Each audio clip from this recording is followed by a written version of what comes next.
como siempre lo digo acá, la gente va a votar por no pagar una multa.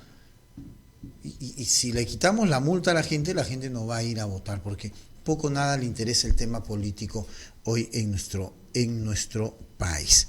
Es lamentable.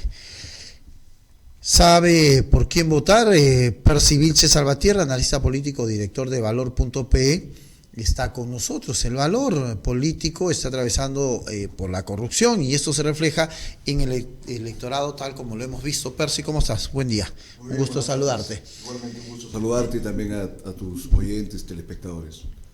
Percy, hay un tema que estamos en unas elecciones muy sui generis del tema del Congreso.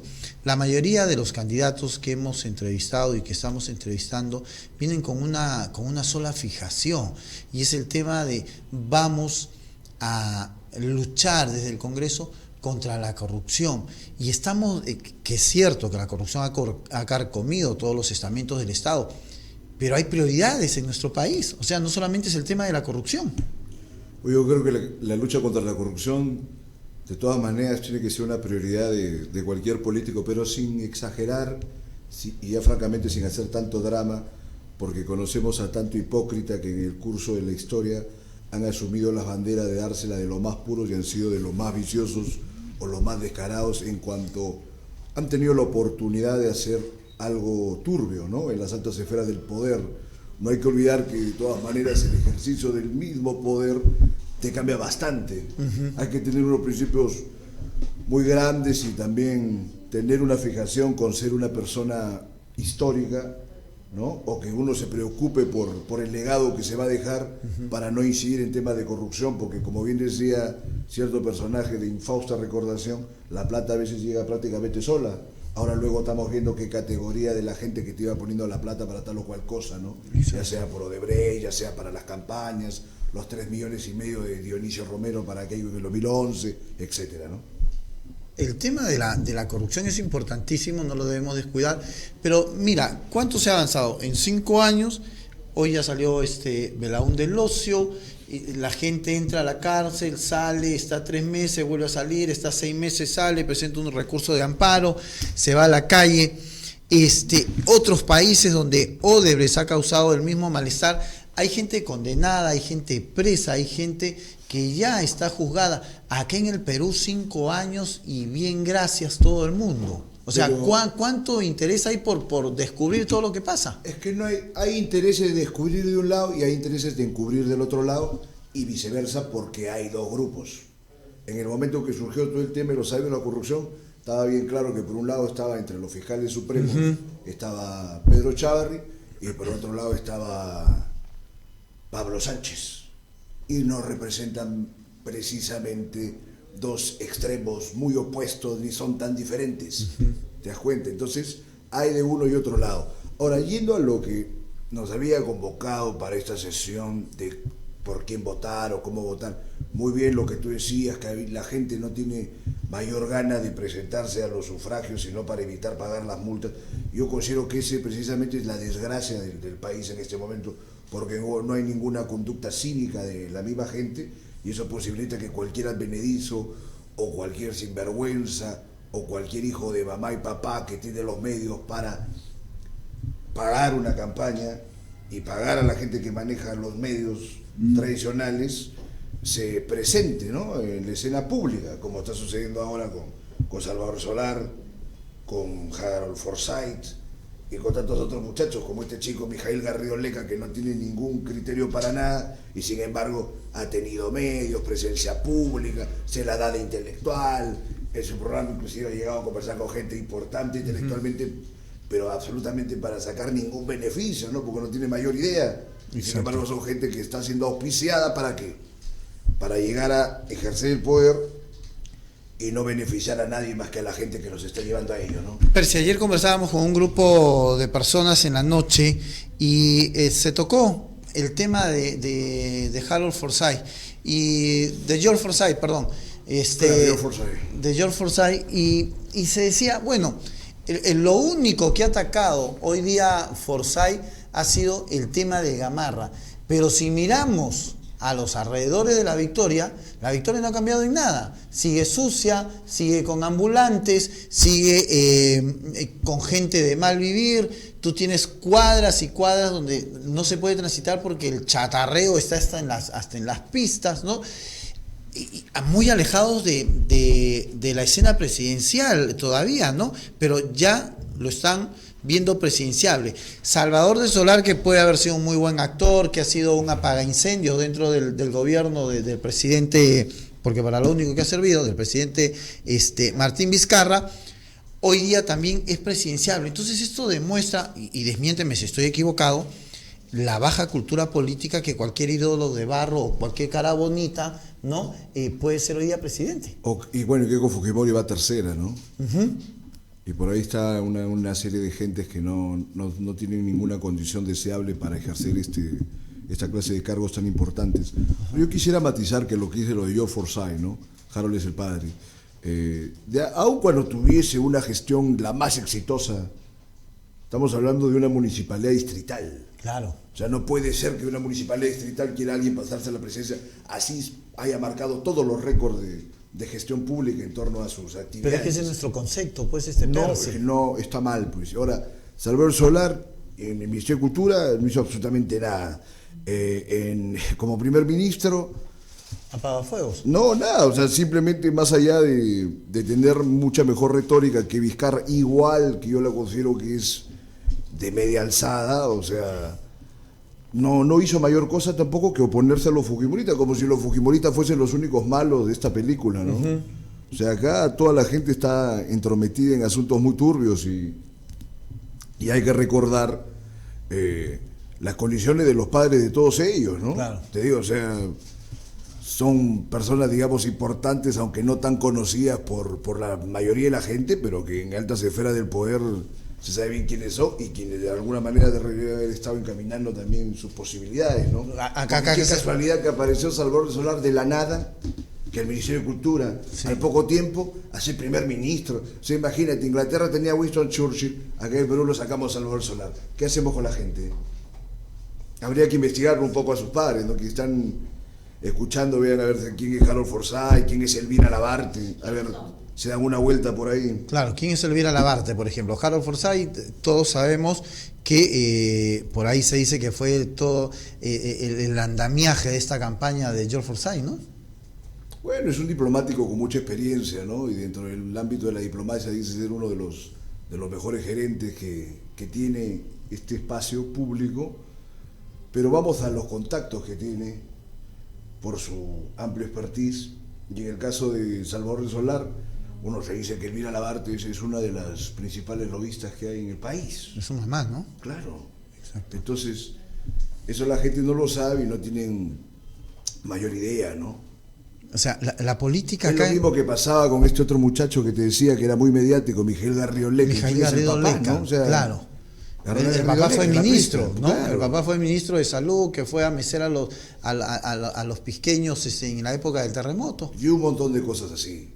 Y por supuesto, el caso ya absoluto de este descrédito y este tipo de actividad en la cual los hijos de padres con cierta nombradía asumen altos espacios en la esfera pública, es el de Keiko Fujimori. Claro. Que no tiene ya, pues, se ha demostrado la menor condición para hacer política, para ejercer gobierno, para pensar el país, y sin embargo, pese a todo lo que ha pasado en los últimos años, sigue teniendo como 13, 14% o sea, pero yo no de quiero, aprobación pública. Es un caso absoluto de lo que estamos criticando. Yo no quiero decirlo porque ya a mí me han dicho antifujimorista, me han dicho un montón de cosas, ¿no? Pero, o sea, ¿cuál es el beneficio o cuál es el oficio de Keiko para haber escalado tantísimo? Ser hija del padre, pues no nada más, igual que casi los otros personajes que estamos nombrando. Son hijos de sus padres, tienen las posibilidades, tienen el dinero y asumen estos cargos. Y por supuesto que hay intereses grandísimos para que esta clase de gente que no tiene mayor idea llegue a ejercer el gobierno, porque acá tenemos 30 años, que siempre me gusta decirlo a donde voy, que el Perú es un líder a nivel mundial en lo que se denomina la sostenibilidad macroeconómica, pero todo el resto de categorías que hay, infraestructura, salud, etcétera, infiernos. Sí. El puesto 70, el puesto 80, el puesto 100, a veces pareciera un país africano. ¿Y para qué? Pero, a lo que voy es, el Perú crece económicamente. ¿Pero para quién? O sea, ¿pero para quién? Vamos sostenible, 30 años. No hay ninguna reversión sobre el grueso de la ciudadanía. Exacto. La educación es pésima y le conviene, ¿no? Al Esto Estado, no es le conviene al Estado, le conviene al sirve Estado. a la gente que quiere tener esta clase de personajes gobernando con una ciudadanía embrutecida, sin mayores opciones, sin ninguna conciencia cívica y, como bien tú decías al inicio de esta conversación, que llegan a votar para no pagar la multa. Entonces, así no se puede construir ningún país. O sea, estás viendo lo que ha pasado con estos dos jóvenes en esta cadena de fast food que nadie quiere mentar, que se llama McDonald's, y que han muerto por unas míseras pesetas, como dice mi productora, pero y tú dices, oye, ¿dónde está lo que le toca a la gente de este crecimiento económico que tenemos en el Perú? Que supuestamente somos los mejores de la región, o sea, más que Chile, que Venezuela, que Argentina, que todo el mundo. No, pero toda la región también está incendiándose. Por eso te pregunto, o sea, por eso te Pero pregunto. mira, lo que tú me acabas de nombrar, yo lo quería comentar en un momento posterior, pero vamos a arrancar por ahí. Ha pasado lo de estos muchachos que han fallecido en horas de la madrugada. Aparentemente se dice que han estado trapeando y que ha habido ahí un cableado eléctrico irregular, ¿no? Ajá. Que está con una guatapercha así. Entonces los chicos se han electrocutado. Ajá. No está demostrado todavía. Sin embargo, la mayoría, los medios de prensa, sobre todo el diario Gestión, han salido con la mayor canallada que he visto en muchísimo tiempo. Hay una portada de Gestión, por favor. Si la pueden Vamos a mostrar, verla. es Sí. verdaderamente la máxima canallada. O sea, en vez de ya no reportas este hecho, puede ser, Claro. pero agarras y le dices Que vas a tener 2.500 una millones inversión. van a mover este tipo de O sea, franquicia. dime, No. esa es una cachetada a los padres, una sacada de madre a los padres de estos Toda la jóvenes que gente. acaban. No hay ninguna dignidad nacional. Que Además, acaban de ¿cuál es el fallecer. problema acá? Ya, muy bien, McDonald's tiene una franquicia, ¿no es cierto? Correcto. Los responsables, en primer lugar, tienen que ser los que son los representantes legales de la franquicia de McDonald's acá en el Perú. Sí. Pero también las autoridades que corresponden, la Municipalidad de Pueblo Libre, que no han tenido ninguna precaución, ni ninguna evaluación, ni ningún control de las medidas sanitarias y laborales que se debe tener. Por lo pronto, SUNAFIL y alguna dependencia de la Municipalidad de Pueblo Libre, allá hay responsables muy comprometidos. Pero el mismo McDonald's, a nivel ya de los Estados Unidos, también tiene una responsabilidad Por social. supuesto. Yo he conversado con unos especialistas en seguros, me dicen de que el monto que se le está ofreciendo a los deudos de estas casi decirle criaturas que no tenían ni 20 años, Ajá. estos jovencitos, es de 180.000 soles. Irrisorio. Es una cosa vergonzante porque además el tope que tienen las aseguradoras en este sentido bordea el $1.000.000. ¿Se da cuenta? Ahora, si enjuiciamos a McDonald's No. de Estados Unidos porque ellos tienen que ver el estándar, aquí tenemos la portada de Gestión de cadena de fast food moverán 2.500 millones el próximo año. O sea, bacán, le limpiamos el rostro a McDonald's y nosotros nos jodemos. No, listo. SUNAFIL. Ya, pero escúchame tú, No, ¿quién pero- fue? Y quiero que me, o sea, Vamos por partes. quiero que me desasnes. ¿Quién fue y quién estuvo en la cabeza de SUNAFIL cuando murieron estos jóvenes en la Galería Nicolini quemados dentro de un container? Hámelo recordar tú, yo ahorita no me acuerdo. ¿No fue la ministra de Trabajo por casualidad? No, pero SUNAFIL es una entidad que puede depender del Ministerio de Trabajo, pero tiene un titular específico. ¿No fue la ministra en esa Ahora, época la cabeza de se la puede- SUNAFIL se y que puede- quedó ahí nomás ese caso? No ¿Y qué recuerdo. acaba de decir y la quedan igual todos los casos. ¿Y qué porque acaba de ese decir era algo- ayer la ese- ministra? Ese caso era algo informal. Pero en este ¿Y cuán formal suceso, puede ser esto? Mucho más, porque McDonald's es una empresa que tiene renombre internacional. Lo otro era una cosa pirata, que bueno, más o menos se puede entender. Te decía, los 180.000 soles era como una indemnización que corría a cuenta de la entidad. Sí. Ni siquiera se daba cuenta de la misma gente. Es como una multa, te digo. Voy a revisar bien el caso, porque es un tema bien específico entre derecho laboral y cuestiones de seguros. Entonces, así no se puede avanzar, ¿no? Por supuesto, tú dices, se puede hacer un responsable político. No creo que pueda extenderse hasta el ministro de Trabajo, pero yo sí creo que el responsable, el titular de SUNAFIL, podría, digamos, cobrarse algo sobre esa persona, porque si no hay responsable de ningún tipo, ¿para dónde vamos? Es que- Y hay que buscar la satisfacción civil, ¿ah? Es que en el Perú nunca hay un responsable, pues Percy. Ese es el problema. que pasan las cosas y murió un trabajador, ¿quién es el responsable? Va a investigar la SUNAFIL. ¿Y quién ha investigado a esas empresas? ¿Quién ha hecho por lo menos 1 o 2 veces al año una supervisión en este tipo de empresas donde sabe todo el mundo, lo sabes tú, lo sé yo, lo sabe el señor que vende papaya, lo sabe el señor que vende anticuchos, que en estas cadenas se explotan a los jóvenes que trabajan en una precariedad? Por eso yo te digo, cuán formal puede ser este trabajo cuando los jóvenes están trabajando en informalidad porque ni siquiera tenían un par de botas para trapear. No, hay explotación en todas partes, pero acá lo que prima es la imbecilidad de los personajes que han estado administrando esta dependencia de McDonald's, ¿no? O sea, de ser cierta esta versión de que esos muchachos se han electrocutado trapeando, es una negligencia pero total, ¿no? Como tú dices, o sea, unas botas que no cuesta nada, claro, ¿no? Por el mínimo de criterio, pero que están demostrando que no tienen ningún criterio y tienen que ejercerse, bueno, todo el peso de la ley sobre esos personajes. Pero a lo que íbamos era, SUNAFIL saca un comunicado y en el comunicado dice, no menciona McDonald's, dice una conocida empresa, restaurante. Sí, exacto. Eso también es una canallada.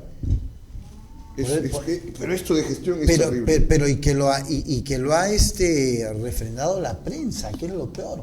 Pero es que a eso voy. Como la prensa mueve unos grandes intereses, pasa algo muy parecido a lo de estos otros personajes que hemos estado cuestionando, que de un momento a otro pasan a tener grandes presentaciones en el espacio público cuando no tienen ninguna justificación ni merecimiento. Porque al final dicen que la que está haciendo el trabajo es Susel Paredes, ¿no? La que se está enfrentando al tema, la que se está comiendo todo el rollo, ¿no? Entonces, ¿qué le queda a esta clase política que viene, Percy? Bueno, con esta pregunta regresamos. A la clase política le viene su liquidación y ojalá que, aunque no tengo muchas esperanzas, pero que haya algunos personajes que puedan ser rescatables de este Congreso de 2020 al 2021 para ver de poder conversar, concertar y agrupar a gente que esté preocupada por el país para tratar de construirlo, porque este país es de construcción y necesitamos la unión de las personas que tengan condiciones patrióticas y de inteligencia para ejercer un buen gobierno, ¿no? Porque si no en el 2021 se va a venir un infierno entre esta clase de gente y por otro lado Antauro, Guadubilio, Cerrón o también otros personajes que se la anden muy radicales pero que tampoco no tienen mayores condiciones para gobernar. Este país va a seguir a la deriva y eso es algo que las personas como nosotros que estamos preocupados por nuestro país no podemos consentir. Hay un 2019, regresamos, te voy a hacer la pregunta, hay un 2019 y hay un 2021. Hay un intermedio como en el cine que es el 2020, que tiene que marcar o un despegue del Perú, un cambio en la política, o que nos convirtamos en un Chile, en un Bolivia, en un Ecuador. Vamos a una pausa y retornamos. Estamos en Contacto Perú.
Siwar situy,